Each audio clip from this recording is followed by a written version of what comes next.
Oke, halo guys, and welcome back to my channel Kironime. Dan di video kali ini kita bakal melanjutin pembahasan light novel dari anime Shin no Nakama Janai to Yusa. Dan di sini kita bakal memasuki chapter 7, yang dimana di video sebelumnya kita udah bahas chapter 6-nya. Dan buat kalian yang mau lihat dari awal juga bisa cek aja di playlist ya.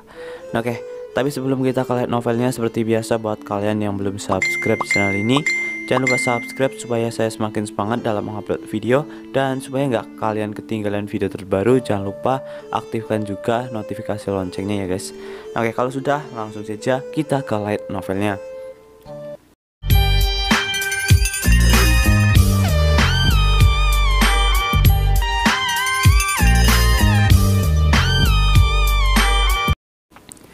Nah, di chapter 7 di sini dengan judul Tuan Putri yang tak pantas menjadi rekan pahlawan. Nah, jadi di part sebelumnya kita udah lihat ya, ada salah satu party atau temennya Red ya, yang namanya Red. Dia ini teman masa lalunya Red sebelum pindah ke Sultan. Dan ternyata dia itu juga berada di Sultan karena suatu alasan tertentu, yang dimana nanti hubungannya dengan si Red ini bakal makin deket guys. Nah, seperti apa kelanjutannya, langsung saja ini dia. Gons dan Tante terkejut melihat petualang terkuat di Sultan, Red, datang ke rumahku. Mereka curiga dengan hubungan kami. Untungnya aku berhasil meyakinkan mereka. Nah, jadi di sini Red itu petualang terkuat di Sultan ya, dan dia ini ranknya B. Yang rank B yang lain itu ada Albert. Aku bilang bahwa kami hanya mendiskusikan tentang obat-obatan. Syukurlah mereka langsung percaya dan pamit pulang. Lalu aku dan Red pindah ke ruang tamu untuk mengobrol. Nah, jadi di sini si Red itu udah kayak pindah ya ke tempatnya si Red guys. Oh ya, di sini aku dikenal sebagai Red. Aku tahu dulu namanya Lislet, tapi dia sering dipanggil Red. Dia pernah ikut dalam penyerangan di Kolosium dan ikut serta dalam pertempuran melawan pasukan Raja Iblis. Tentu saja sebagai seorang tentara bayaran, kami bertemu saat berada di penginapan. Pada suatu ketika, Red sedang berada dalam kesulitan. Entah kenapa aku dan adikku bertemu pada saat yang pas. Kami menolongnya karena hal tersebut. Red bergabung dengan kami dan membentuk sebuah party untuk saling bekerja sama.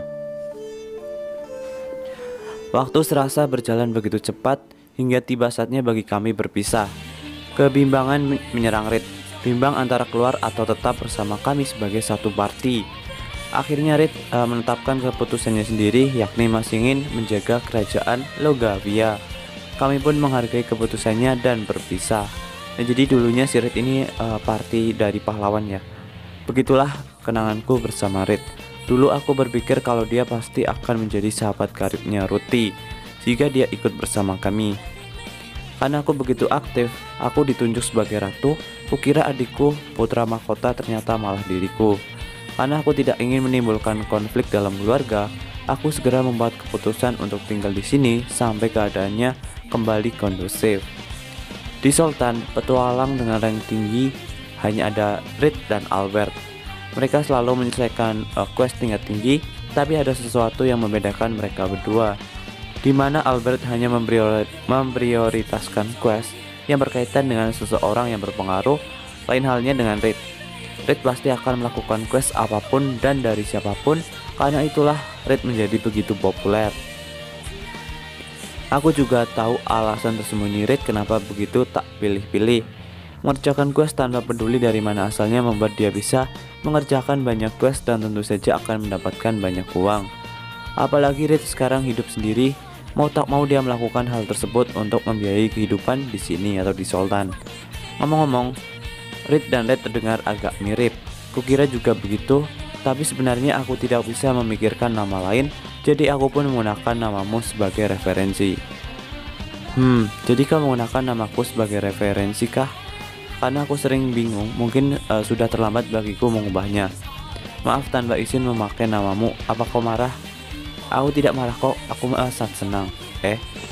Red tersenyum dan mengangkat bandana yang terlilit di lehernya menutupi senyumnya. Aku ingat sekarang, dulu aku sering melihat kebiasaannya ini saat tertawa atau tersenyum. Makanya kami curiga bahwa dia ini adalah seorang bangsawan. Dugaan kami benar adanya. Rit ternyata seorang putri kerajaan. Jadi kau masih mengingatku sampai sekarang? Tentu saja, meski waktu kita dulu bersama begitu singkat, kita ini adalah teman seperjuangan. Aku juga pasti masih mengingat kenangan hangat tersebut.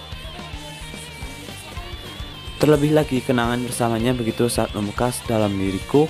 Pertama kalinya bagiku melihat seorang putri ikut berperang. Teman, ini pertama kalinya ada yang memanggilku teman, ucap Rit sambil menundukkan kepala dan terdiam. Nah, jadi di sini kayaknya udah malu-malu dia, guys. Saat kami berpisah, Rit mengatakan bahwa kami adalah teman sejati dan merupakan party pertama yang terbaik baginya. Sebelumnya, Rit pernah tergabung dengan suatu party. Saat bertarung dengan monster yang kuat, iblis Scissorhand, party itu melarikan diri dan meninggalkan Rit di belakang. Hingga akhirnya Rit berpapasan dengan kami yang sedang mengejar iblis. Ternyata tujuan kami sama dan lantas bekerja sama untuk mengalahkan iblis tersebut. Karena itulah dia terbuka dengan kami. Rit sangat senang, sampai-sampai memeluk kami saat selesai bertarung dan tertawa bahagia sambil menutupinya dengan bandana. Namun Ruti merasa kesulitan bergaul dengan Rit, tapi aku berhasil akrab dengan Rit, membuat sebuah topik menarik tentang hewan-hewan dan cara berinteraksi dengan mereka. Dengan begitu, aku dan Rit menjadi semakin sering mengobrol dan lebih akrab. Jadi, Gideon, maksudku Rit, kenapa kau ada di sini? Itu sejujurnya aku tidak ingin membicarakan hal tersebut dengannya, mengenai bahwa aku sudah keluar dari Hero Party. Tetapi aku yakin Rit akan kecewa jika aku tak menceritakannya. Aku juga akan membuat dia merahasiakannya. Ya ampun, ini membuatku menjadi semakin runyam. Ini masalah yang memalukan buatku, tapi aku lantas menguatkan diriku dan menceritakan semuanya kepada Rit. Apa-apaan itu? Setelah menceritakannya, Rit langsung emosi. Kau telah berjuang bersama mereka, itu satane. Meski kau berkata begitu, perkataan Ares ada benarnya juga. Memang benar bahwa aku ini beban bagi mereka. Salah, Gideon selalu berjuang dalam party agar semua berjalan lancar. Aku tahu bahwa skill tempurku tak begitu berguna, jadi aku selalu berusaha dan berjuang agar bisa berguna untuk yang lainnya. Seperti memasak, merawat yang lain, mengumpulkan informasi, membeli persediaan, mengelola anggaran, membuat perjanjian pertemuan untuk pihak yang ingin bertemu dengan para pahlawan. Bukankah kau sudah bekerja keras? Ya, tepat seperti yang kau katakan. Kurasa aku tidak bisa menenangkan Rit yang lagi emosi. Jangan terlalu memikirkannya. Ada kemungkinan bisa saja aku lengah dan mati di tengah-tengah pertempuran jika terus mengikuti mereka. Ini adalah berkah. Aku bisa keluar dan tinggal di Sultan serta mendirikan apotek sebelum itu menimpaku. Karena Rit sekarang tidak bersama mereka lagi, apakah Ruti dan yang lainnya baik-baik saja? Mereka pastinya baik-baik saja.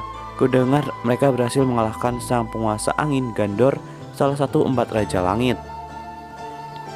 Sultan berada jauh dari garis depan. Mungkin informasi tersebut sampai ke sini melalui mulut ke mulut. Setidaknya informasi tersebut tidak salah. Aku juga tidak penasaran bagaimana mereka bisa mengalahkannya. Sebenarnya aku mencemaskannya karena sudah keluar aku tidak bisa berbuat banyak.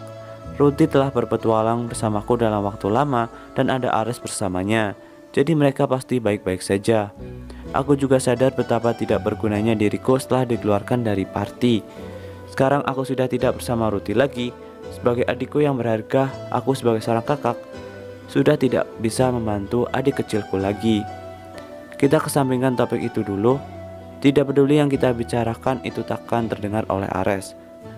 Kau benar. Sambil menenangkan Rit, aku melihat cangkir di meja. Aduh, tehnya sudah dingin. Aku akan segera membuatnya lagi. Tidak usah, tidak apa-apa kok. Ini adalah reunian kita. Tidak seperti dulu, waktu itu kita akan meminum apapun yang ada. Akan tetapi sekarang aku ingin menyediakan sesuatu yang pantas. Nah, aku akan menyiapkan teh yang enak. Di masa lalu, kami terbiasa berkemah di alam liar atau di garis depan. Aku memasak apapun yang tersedia dan menyiapkan teh herbal menggunakan segala jenis tanaman yang bisa kudapatkan. Tentu saja tanaman itu aman dikonsumsi. Sekarang berbeda, aku telah meneliti berbagai jenis tanaman yang ada di pegunungan dan memilah yang memiliki kualitas tak kalah dengan pasaran. Aku menyeduhnya tidak memakai sihir air atau lainnya, tapi menggunakan air biasa. Tentunya air bersih dan aman. Aku mencegah Reed ingin mengambil cangkir teh. Aku segera meraihnya dan membawa ke dapur, lantas membuat teh lagi. Aku menyalakan kompor dan merebus air. Aku menunggu sampai muncul uap. Itu merupakan teori kesukaanku bahwa teh paling cocok diseduh dengan kematangan air yang tepat. Aku selalu menggunakan dan memperhatikan airnya agar tidak melewatkan momen tersebut. Aku tiba-tiba teringat kenangan saat masih kecil tentang caraku membuat susu hangat untuk roti kecil. Saat itu kami mempunyai gula, aku pun menggunakan madu sebagai penggantinya.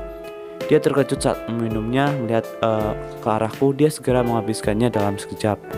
Saat menyadari ada sisa susu di dalam cangkir, Ruti mulai menyesapnya sedikit demi sedikit. Setelah menghabiskan semuanya, dia menghela nafas panjang. Menjadi pemegang perlindungan ilahi pahlawan sejak lahir, Ruti sudah memikul beban yang berat, nasib dunia. Tetapi aku senang bisa melihat dan mengingat tingkah lucunya saat masih anak-anak, seperti saat dia meminum susu. Sekarang, aku segera mengambil panci dan menuangkan air ke dalam teko dengan daun teh yang sudah ada di dalamnya. Aroma yang begitu nikmat berterbangan ke segala arah dan percaya diri aku mengangguk ringan. Nikmat banget, ucap Reed sambil menghela nafas ringan. Sikapnya sangat berbeda dengan Ruti saat itu, tetapi masih memberiku sedikit kepuasan hati. Reed mengambil cangkirnya lagi dan meneguk teh. Teh yang kau buat untukku jujur sangat nikmat, gumamnya sambil tersenyum dengan pipi merah merona.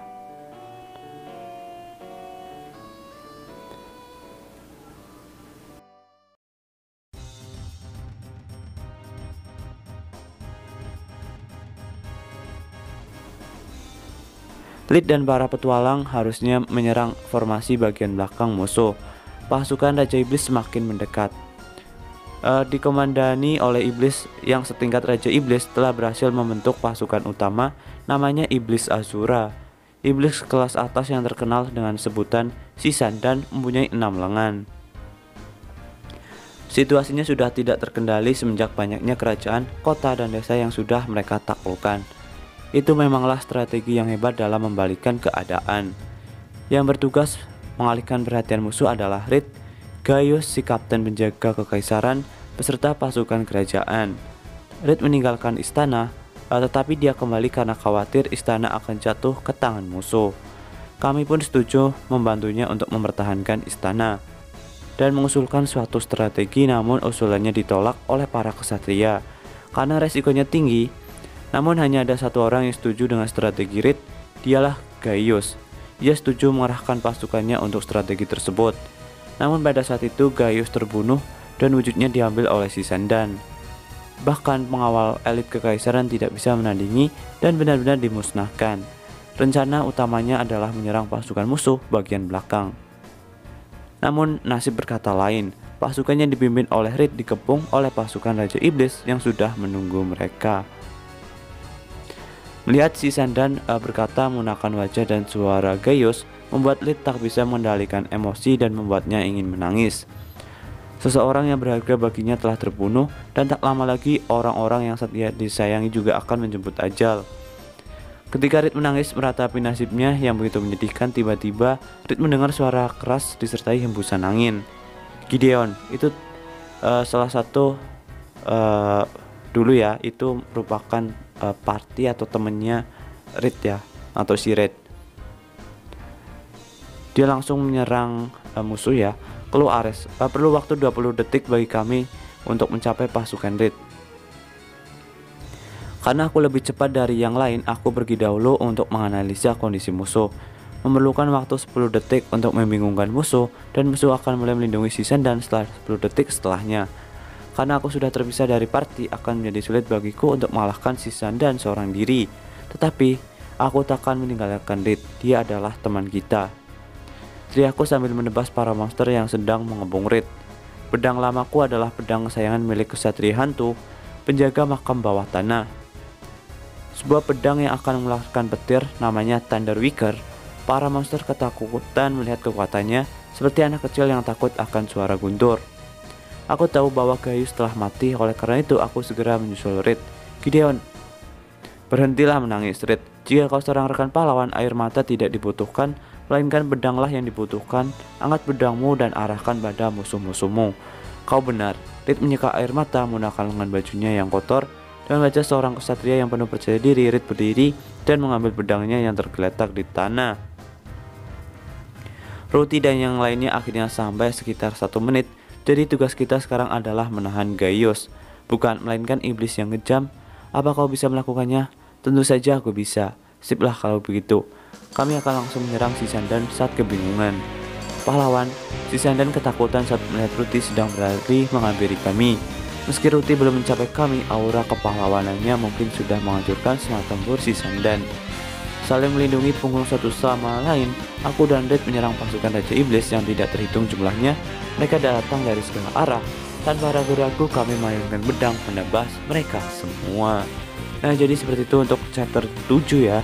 Next kita bakal lihat ya kelanjutannya, pertempurannya masa lalu dari Reed dan Gideon ini. Nah, jadi seperti itu, jangan lupa subscribe. Bye bye.